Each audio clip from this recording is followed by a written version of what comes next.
ਉਹ ਪੀਕਾ ਐਕਟ ਸਿਰਫ ਆਜ਼ਾਦ ਸਹਾਫਤ ਦੇ ਉੱਤੇ ਕਦਮ ਲਾਣ ਲਈ ਹੈ।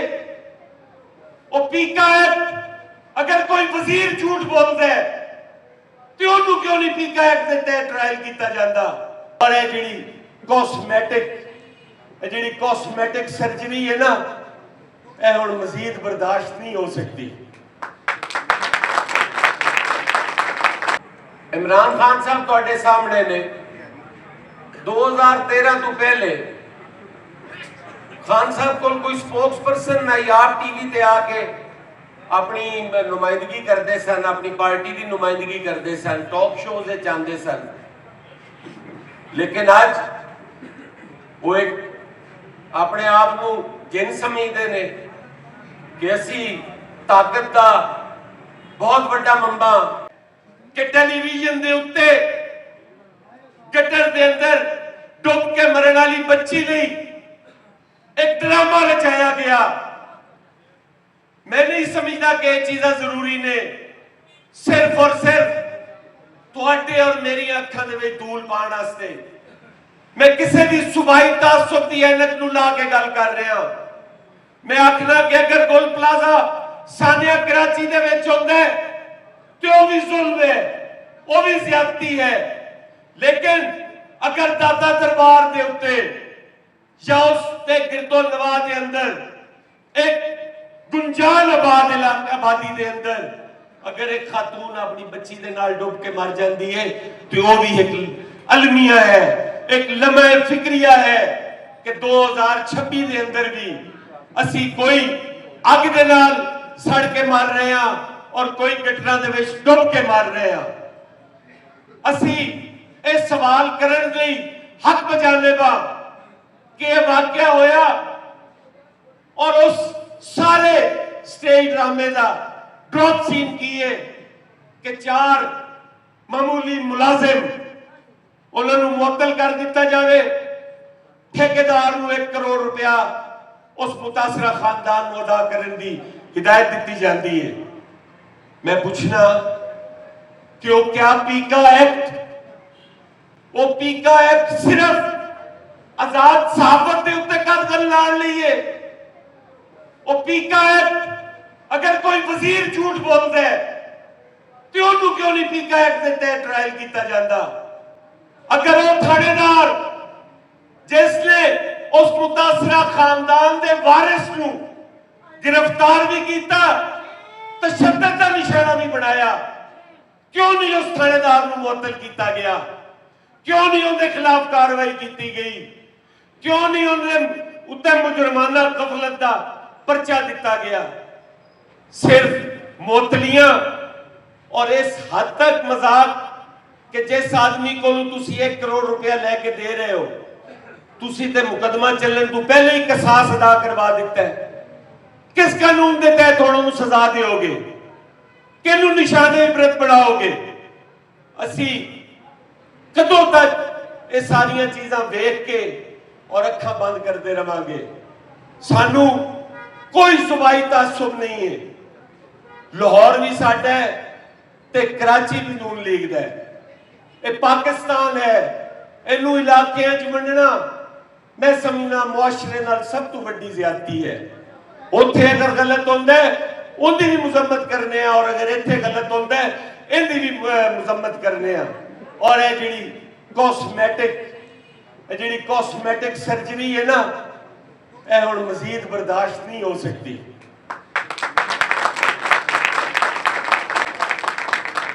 अगर इनका इजाला करना है तो फिर तुहानू उन्हां ऐवानां चों बाहर आना पेगा। फिर झूठ बोलने वाले नूं पहले लटकाओ ते मुजरमां नूं उस तों बाद लटकाओ, क्योंकि झूठ नाल जिहड़ी शर फैलदी है मैं नहीं समझदा कि वो अग कोई बुझा सकता है। जिन्हें फायर टेंडर लिया वो नहीं बुझनी। उस झूठे नूं लटकाउण की जरूरत है जिहड़ा 12 घंटे तक टीवी स्क्रीन के उत्ते चलता रहा कि जी ये तो वाकई नहीं होया, ये तो वाकई नहीं होया।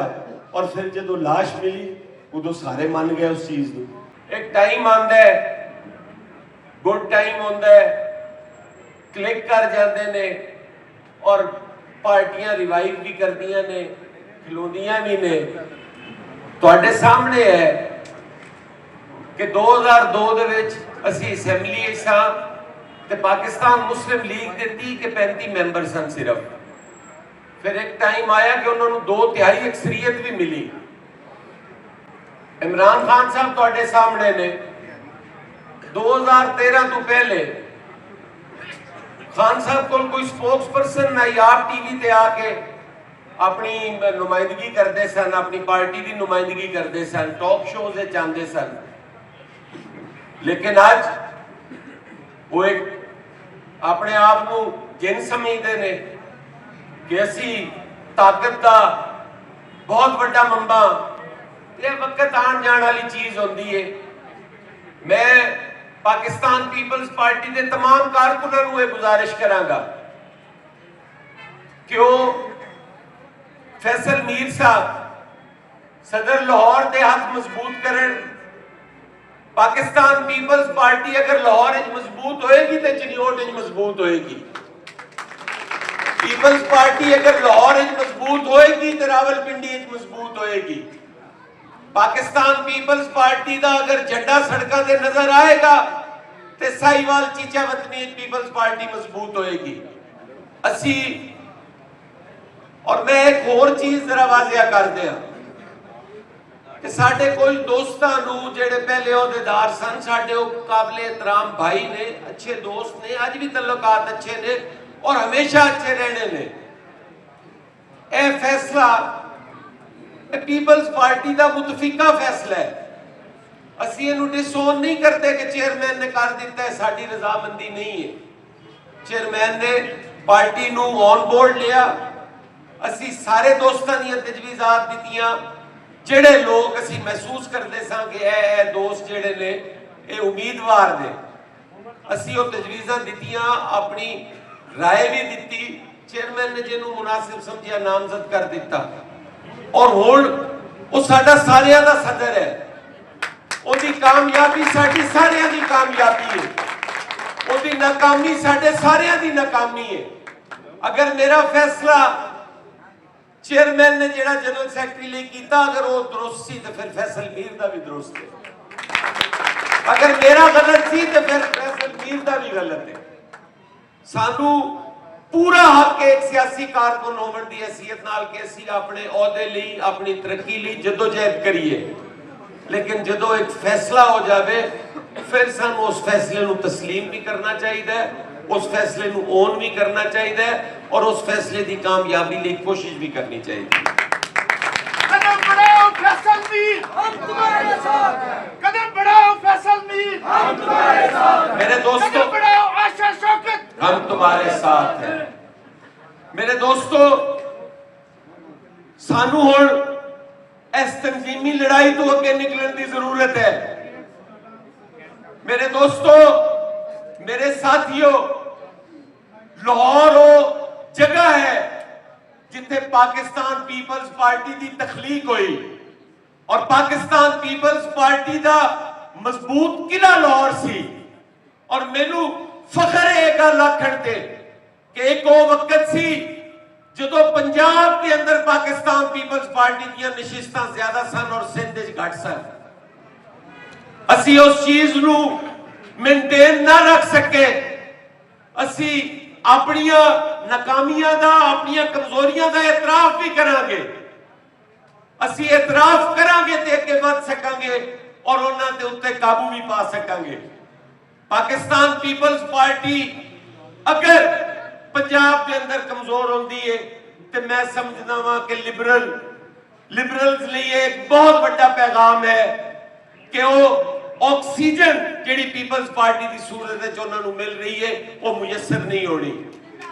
तुहाडे मुल्क के अंदर एक तरफ से बहुत बड़ा इंतशार खलोता है और दूसरी तरफ पाकिस्तान के वसाइल के जरिए लोगों के उत्ते हुक्मरानी करने वाला एक तबका भी मौजूद है।